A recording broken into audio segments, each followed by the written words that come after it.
Hey guys, Majime here, and today we'll be unboxing Dengeki Bunko Fighting Climax for the PlayStation Vita.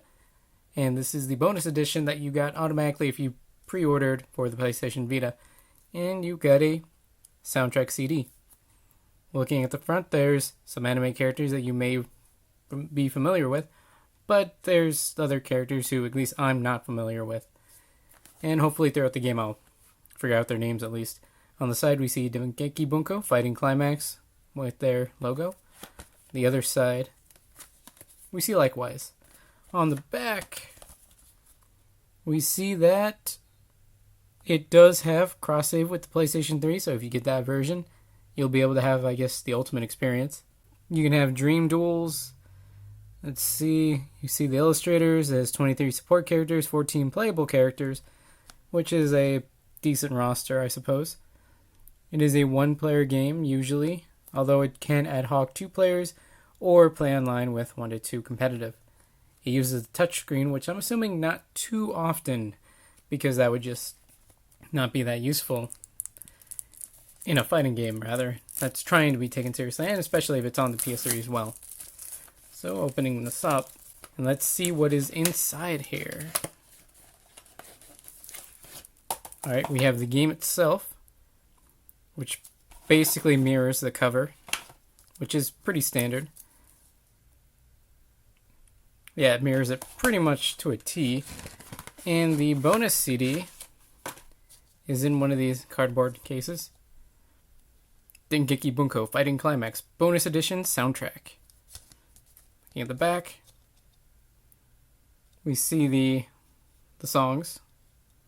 Not a great amount, but we also see characters, some of which are familiar, some of which are not. The soundtrack looks like this, which is just the cover, but that's alright, we'll give that a listen to later. Game itself. The game itself pretty much looks like the cover, which, is fair. It's a bonus edition, not really a limited edition or anything like that, so it isn't obligated to be any different. Okay. This is more than I expected. So it looks like a character from Valkyria Chronicles, but we get her specials. And it looks like we get that for every character. Ooh, Akira. Yeah, I might have to main him. He is honestly the most familiar, and it does actually tell you what animes they're from, which is pretty cool. And there should be 14 characters. Okay, there is more.